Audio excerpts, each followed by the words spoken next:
Why does the most powerful nation on earth unconditionally support a small country in the Middle East with billions of dollars every year, no matter what that country does? Most people think they know the answer. They'll tell you it's about shared values, about democracy, about the Holocaust, about moral obligation. But what if I told you the real reasons go much deeper and much darker than anything you've been told? What if the foundation of this relationship was laid centuries before Israel even existed, rooted in religious prophecy that British and American presidents took as literal commands from God? What if I told you that America sees Israel not as a separate ally, but as an extension of its own military, a permanent aircraft carrier that can never be moved? Here's the thing nobody wants to say out loud. The United States, Canada, and Australia support Israel so fiercely because they see their own reflection in its founding. These are all settler colonial nations built on displacement, and to question Israel's legitimacy would be to question their own. The Pentagon recognized Israel's military value in 1948, and every humanitarian concern got buried under strategic calculation. By 1967, Israel delivered America's greatest victory in the Middle East by destroying the one movement Washington truly feared, and that victory created the very enemies we face today. Noam Chomsky breaks this down in a way that will make you rethink everything you thought you knew about U.S. foreign policy, media narratives, and how power actually operates in the world. This isn't about picking sides. This is about understanding how empires work, how religious conviction merges with military strategy, and how the media keeps you from asking the questions that matter most. If you want to understand not just the Middle East, but how your government actually makes decisions and why intellectuals almost always march in support of power, stay with me until the end of this video. You're about to see the world differently. And if this kind of deep analysis is valuable to you, hit that like button and subscribe to support the channel. We need more people willing to ask uncomfortable questions. The religious foundation, Christian Zionism before Jewish Zionism. Here's something most people don't realize when they think about U.S. support for Israel. The roots go way deeper than politics or oil or even the Holocaust. We're talking about a religious conviction that shaped empires long before the State of Israel ever existed. Christian Zionism, this powerful belief among British and American elites that the return of Jews to Palestine was a biblical prophecy that needed to be fulfilled, predates Jewish Zionism by decades, maybe centuries. When Woodrow Wilson read his Bible every morning, he wasn't just finding spiritual comfort. He was absorbing a worldview that saw the establishment of Israel as divine destiny. The same goes for Harry Truman, who famously recognized Israel 11 minutes after its declaration of independence. These weren't just political decisions. They were acts of faith wrapped in the language of foreign policy. Now think about the Balfour Declaration of 1917. Britain promised a national home for the Jewish people in Palestine, but why? Sure, there were geopolitical strategy and calculations about controlling the Middle East after World War I. But dig beneath that surface and you'll find something more primal. British elites steeped in Christian Zionism who genuinely believed they were fulfilling God's plan. Harold Ickes, a top official in Roosevelt's administration, called the return of Jews to Palestine the greatest event in history. Not the defeat of fascism, not the end of slavery, the re-establishment of Israel. That's how deep this conviction ran. It wasn't just policy. It was theology in action, and it shaped decisions that would determine the fate of millions. What makes this even more fascinating is how this religious foundation provided moral cover for what was essentially a colonial project.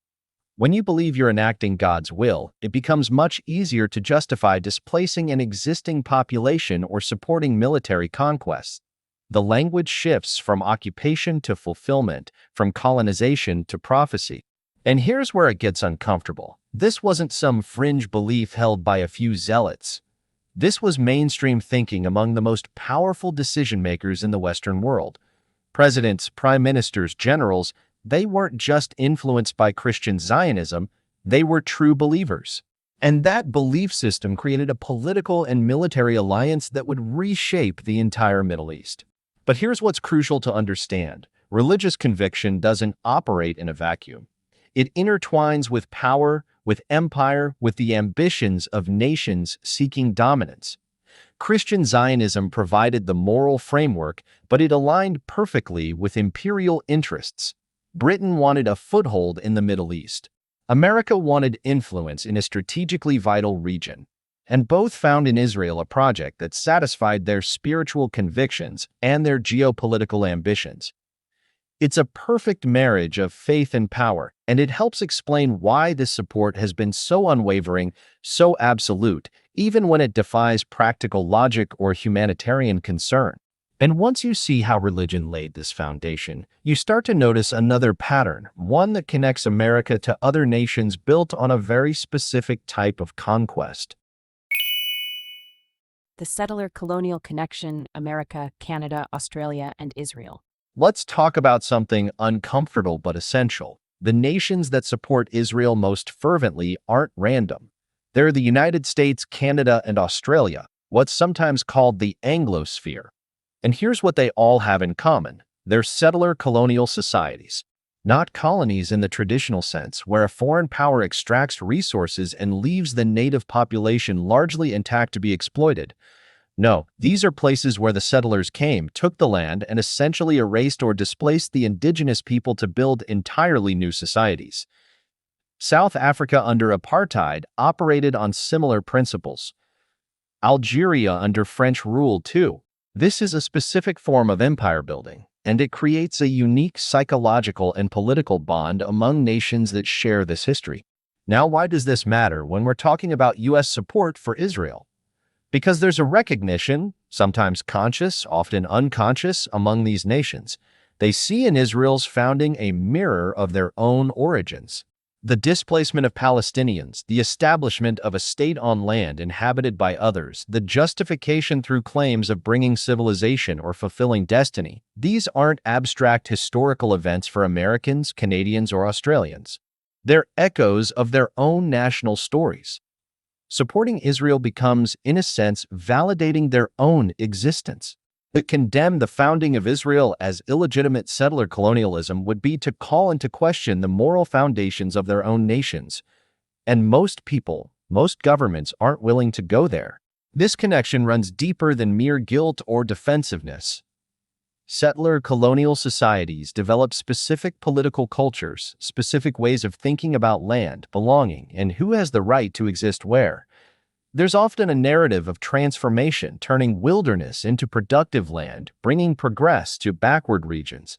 In the American context, it was manifest destiny. In the Israeli context, it's making the desert bloom. Different words, same underlying logic. And this creates a natural affinity, a sense that these nations understand each other in ways that others don't. When Israel faces international criticism for its treatment of Palestinians, these settler colonial nations often rush to its defense not just out of strategic interest, but out of a deep, almost familial identification. What's striking is how this pattern holds even when it contradicts other stated values. America, Canada, and Australia present themselves as champions of human rights, of self-determination, of indigenous peoples' rights, at least in rhetoric. But when it comes to Israel, those principles somehow become flexible, negotiable, subordinate to this deeper bond. You'll hear arguments about shared values, about democracy, about being surrounded by hostile neighbors. And sure, those factors play a role. But underneath it all is this fundamental recognition. We are societies built on similar foundations, and we defend each other because to do otherwise would be to question the legitimacy of our own existence.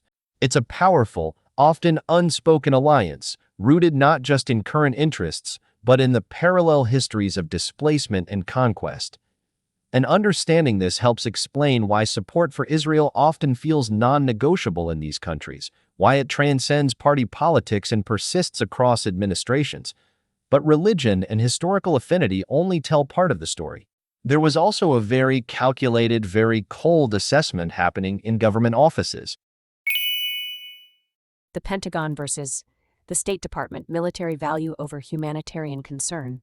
In 1948, as Israel declared independence and immediately went to war with its Arab neighbors, there was a fascinating split within the U.S. government. The State Department, the diplomats, the people supposedly thinking about long-term relationships and regional stability, they were cautious. They worried about the refugee crisis. They questioned whether fully backing Israeli conquests was wise. They wanted some kind of solution for the hundreds of thousands of Palestinians being displaced. These weren't bleeding heart idealists necessarily. They were pragmatists concerned about America's standing in the Arab world, about oil, about creating enemies where there didn't need to be enemies. The State Department's instinct was to hedge, to push for compromise, to acknowledge that this situation was creating human suffering that would have consequences. But the Pentagon saw something entirely different. They looked at Israel's military performance and saw opportunity. Declassified documents from the Joint Chiefs of Staff describe Israel as the second largest military force in the region after Turkey. Think about that assessment. Here's a brand new nation, outnumbered, surrounded by hostile neighbors, and it's winning decisively. The Pentagon recognized military capability when they saw it, and they saw in Israel a potential base for U.S. power projection in the Middle East. This wasn't about morality or refugees or who had the better claim to the land. This was cold, strategic calculation. Here's a militarily competent ally in a region of vital importance. Everything else was secondary. And guess which perspective won? By 1958, during a serious regional crisis, Israel was the only state that strongly cooperated with Britain and the United States. That cooperation earned Israel tremendous support from both governments and, crucially, from military establishments. The pattern was set: military value trumps humanitarian concern. The State Department's worries about displaced Palestinians, about Arab resentment, about long-term stability, all of that got drowned out by the Pentagon's assessment that Israel was a strategic asset too valuable to lose. And here's the thing: this wasn't a one-time decision. This became the framework for the entire relationship going forward. Every time there's been a tension between supporting Israel and addressing Palestinian rights, the military strategic calculation has won. What this reveals is something fundamental about how foreign policy actually works versus how we're told it works. We get rhetoric about shared values, about democracy, about moral obligations. And sure, those things provide useful cover, convenient talking points. But when you look at the internal debates, when you read the declassified documents, what you see is much simpler and much colder. Military utility drives the relationship. Israel became, in effect, an offshore military base, a place where U.S. weapons could be pre-positioned, where intelligence could be shared, where military operations could be coordinated without the complications of dealing with Arab governments. The Pentagon recognized this value in 1948, and every subsequent administration has acted on that recognition. The humanitarian concerns that worried the State Department, they never went away. They just became irrelevant to the actual decision-making process.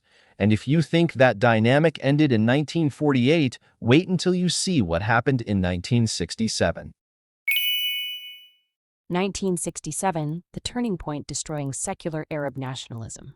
The Six-Day War in 1967 is when the current U.S.-Israel relationship was truly cemented, and understanding why requires understanding what America feared most in the Middle East at that time. It wasn't radical Islam. In fact, the U.S. often supported Islamist movements as counterweights to communism. No, the real enemy was secular Arab nationalism. Leaders like Nasser in Egypt, who wanted to unite Arab countries, who nationalized industries, who flirted with the Soviet Union, who challenged Western dominance in the region, these were the figures keeping American strategists up at night. Secular Arab nationalism threatened U.S. control over Middle Eastern resources and politics in ways that religious movements simply didn't. And in 1967, Israel delivered a knockout blow to that movement that America couldn't have delivered itself without igniting the entire region. Israel's decisive military victory didn't just defeat Egypt, Syria, and Jordan. It humiliated the idea of pan-Arab unity and secular nationalist movements. Nasser, who had been the symbol of Arab resistance to Western imperialism, was broken. The dream of a unified Arab world challenging Western hegemony was shattered, and from Washington's perspective, this was invaluable. Israel had done what the U.S. needed done but couldn't do directly without massive political costs. It had neutered the main anti-American force in the region, and it had done so while demonstrating overwhelming military superiority. After 1967, the question wasn't whether America should support Israel. The question was how deeply the two countries could integrate their military and intelligence operations. Here's where it gets really interesting. As secular nationalism collapsed, what rose to fill that vacuum? Radical political Islam. And here's the uncomfortable truth. The United States supported that rise because Islamist movements, while potentially dangerous in the long term, didn't threaten American economic and geopolitical interests the way secular nationalism did. Islamic movements were often more concerned with religious and social issues than with challenging Western control of resources or building alternative political economic systems.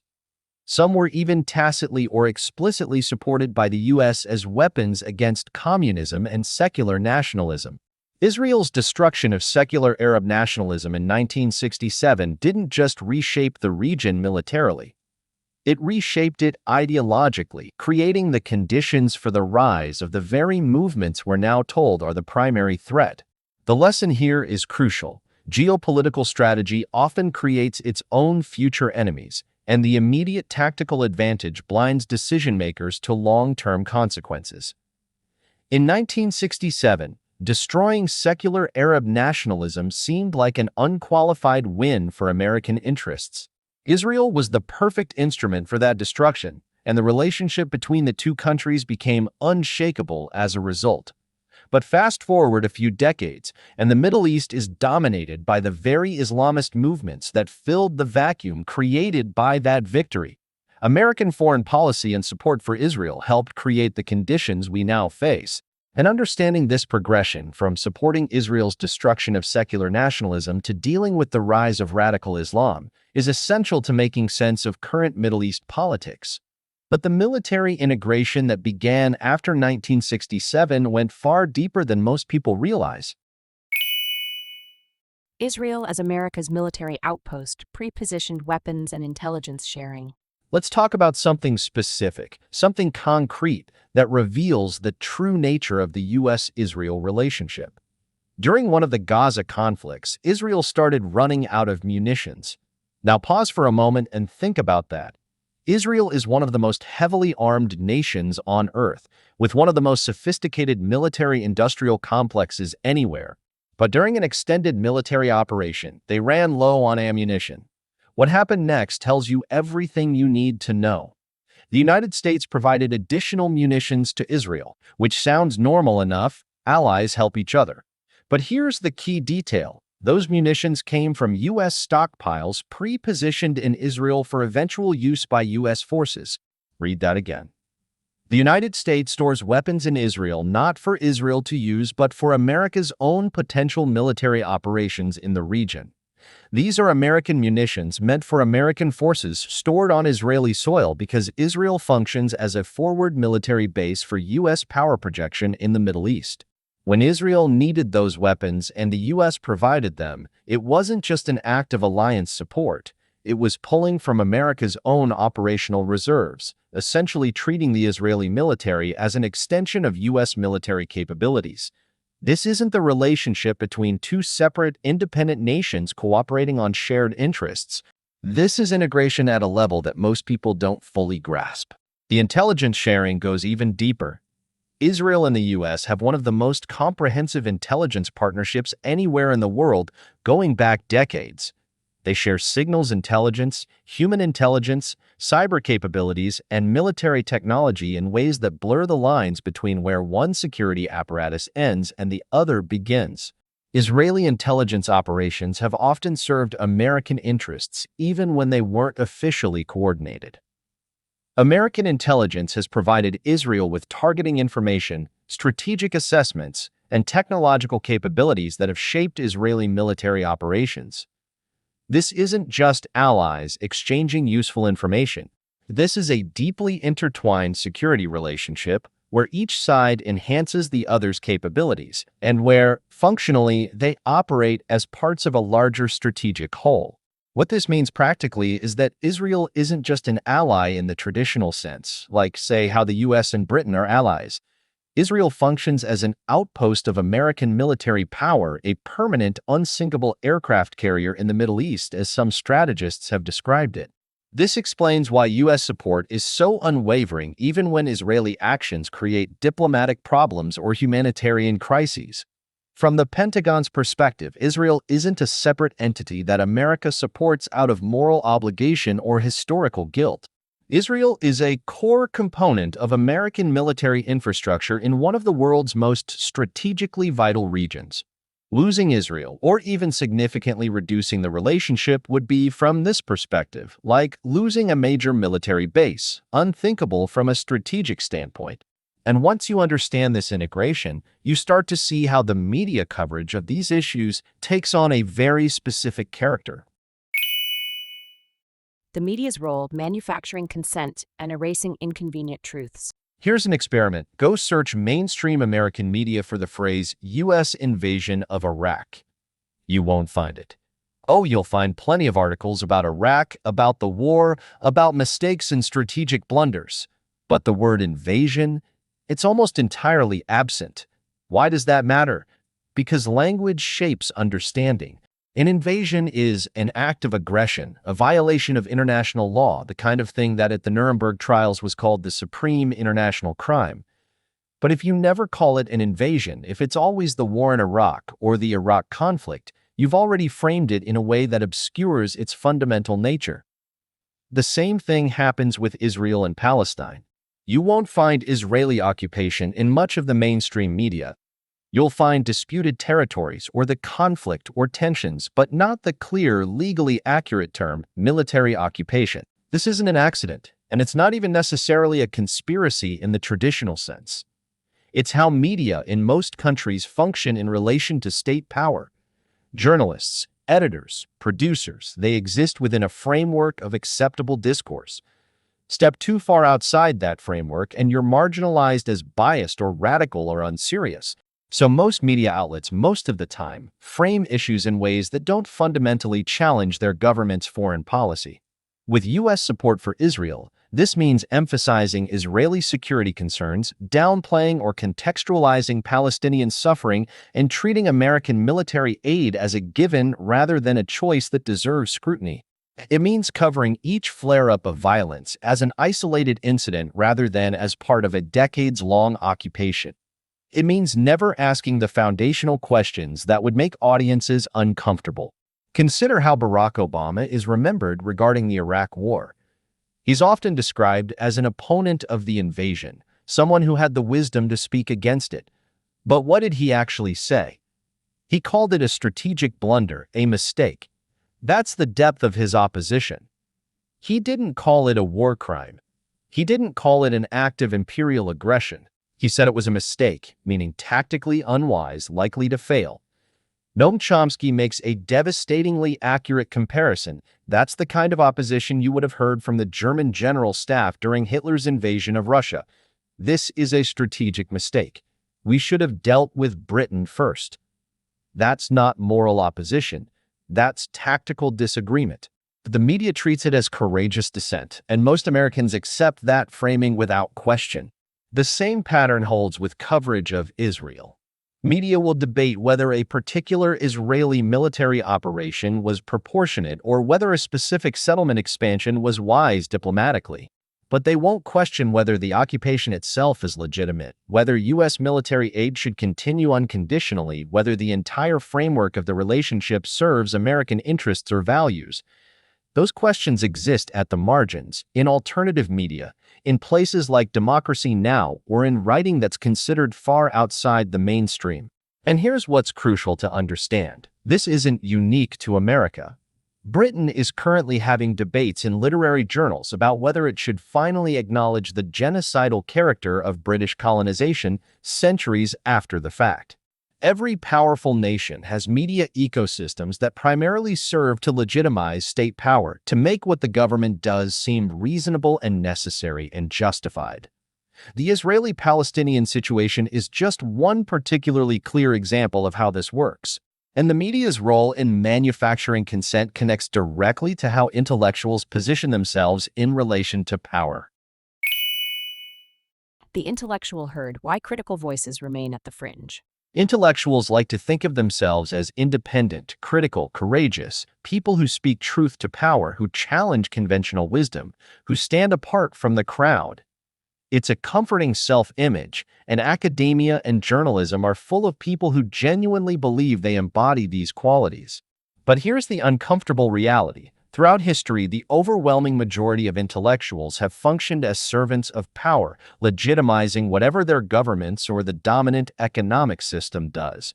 There's usually a small fringe, and we're talking maybe 5 to 10%, who actually challenge power in meaningful ways. And those people are typically marginalized, denied platforms, or outright punished for their dissent. The rest, they're what was once brilliantly described as a herd of independent minds, all marching together in support of state power while congratulating themselves on their intellectual independence. Look at how this plays out with U.S. policy toward Israel. The vast majority of mainstream intellectuals, journalists, think tank scholars, and academics operate within a narrow range of acceptable debate. They might criticize specific Israeli policies. They might call for a two-state solution. They might express concern about settlement expansion or express sympathy for Palestinian civilians caught in conflicts. But they don't fundamentally question the relationship itself, the billions in military aid, the diplomatic cover America provides for actions that violate international law. Why? Because doing so would place them outside the bounds of respectable discourse. They'd be labeled as radical, as biased, as anti-Semitic perhaps, and they'd lose access to mainstream platforms, to prestigious positions, to the audiences and influence they crave. This creates a self-reinforcing system. Young intellectuals see which positions lead to career advancement and which lead to marginalization.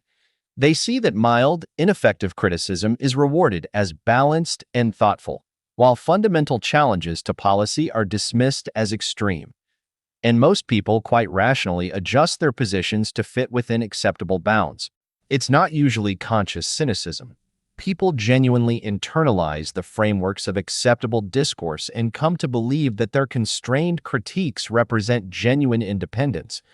They tell themselves they're being realistic, pragmatic, nuanced, and maybe they are, within the narrow confines they've accepted. But they're not actually challenging power. They're negotiating with it, finding ways to express minor disagreements while fundamentally supporting the overall structure. The few who do step outside this system, the Noam Chomskys, the Edward Saids, the scholars and journalists who ask fundamental questions and challenge core assumptions, they pay a price. They're denied platforms in major media. Their work is ignored or dismissed by mainstream institutions. They're labeled as having an agenda, as being outside serious discourse. And here's the crucial thing. This doesn't require a conspiracy. There's no central committee deciding who gets marginalized. The system is self-regulating.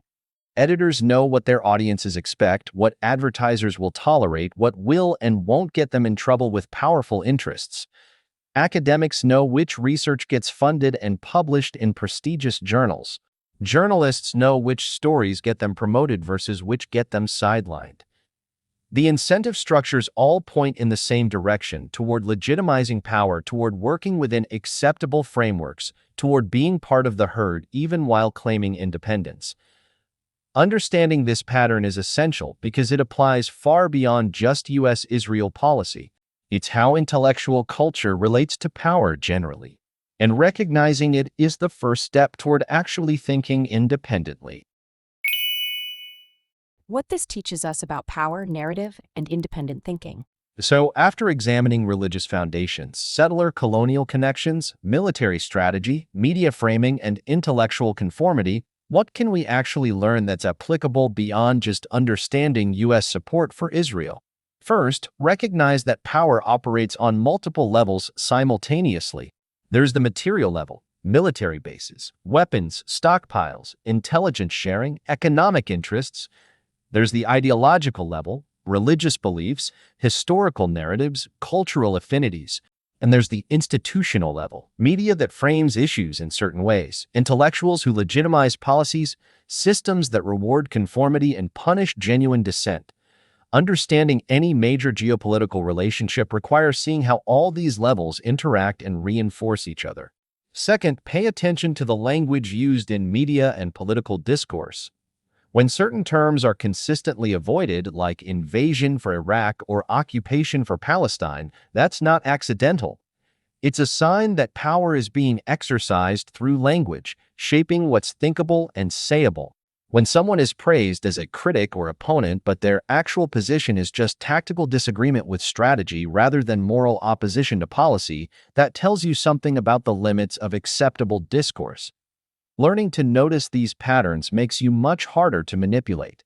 You start seeing how narratives are constructed, how consent is manufactured, how genuinely challenging ideas are kept at the margins while superficial criticism is amplified as proof of a free and open debate. Third, understand that historical parallels aren't just academic exercises. When settler colonial nations support each other, when religious convictions shape imperial policy, when military utility trumps humanitarian concern, these aren't just interesting observations about the past. They're patterns that repeat, frameworks that shape current decisions, dynamics that will determine future conflicts. If you understand how Christian Zionism influenced British and American policy in the early 20th century, you can recognize how religious nationalism influences policy today. If you understand how secular Arab nationalism was destroyed and radical Islam filled that vacuum, you can better anticipate how current policies might create future crises. History doesn't repeat exactly, but the underlying dynamics, the relationship between power, ideology, and material interests, those remain remarkably consistent. Fourth, and maybe most importantly, independent thinking isn't about having contrarian opinions for their own sake.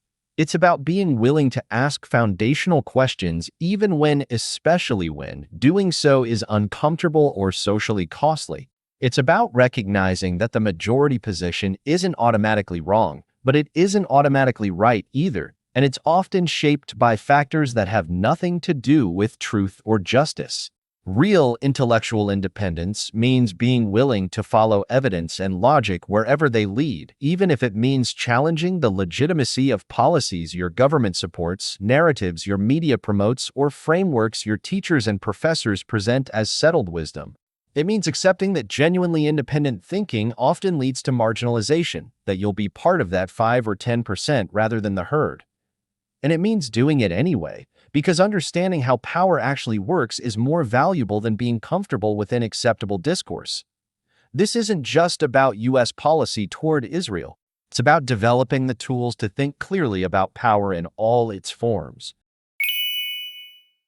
Breaking free from the herd. So here we are.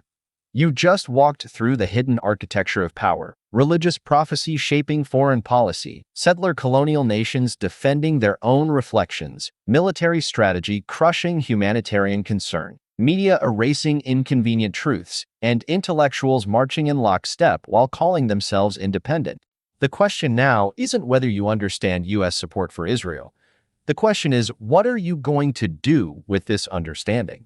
Because here's what separates someone who merely consumes information from someone who actually thinks independently: application.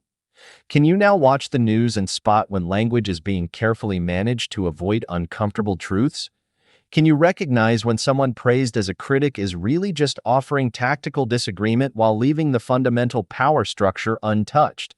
Can you identify the incentive structures that keep intellectuals, journalists, and academics inside acceptable bounds of discourse? More importantly, are you willing to ask foundational questions even when it costs you social comfort, even when it puts you outside the herd? This isn't just about the Middle East. This is about developing a lens through which you can see how power operates everywhere in your own country's foreign policy, in corporate media narratives, in academic institutions, in the stories we tell ourselves about who we are and what we stand for. Every major geopolitical relationship has these same layers: material interests, ideological justifications, and institutional mechanisms that manufacture consent. Once you learn to see these patterns in one context, you start seeing them everywhere. And that's when you become truly difficult to manipulate.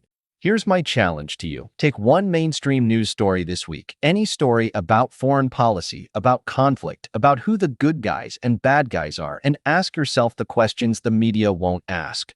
Who benefits materially from this narrative? What language is being avoided? What historical context is being erased? Whose voices are amplified and whose are marginalized?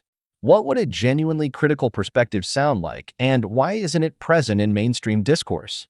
Do this exercise seriously, and you'll start to feel that uncomfortable shift, the moment when you realize you've been part of the herd and you're choosing to step outside it. If this video challenged you, if it made you see something you hadn't seen before, then we need you in this community.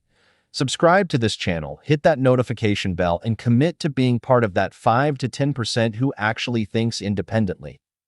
Share this video with someone who's ready to ask harder questions. Leave a comment telling me which pattern you recognized in current events or in your own thinking. We're building something here, a space where uncomfortable questions aren't just allowed, they're celebrated. Where following evidence matters more than maintaining comfortable narratives. Where being part of the fringe means you're actually thinking clearly. The herd will keep marching. The question is, are you marching with them, or are you ready to see where the evidence actually leads?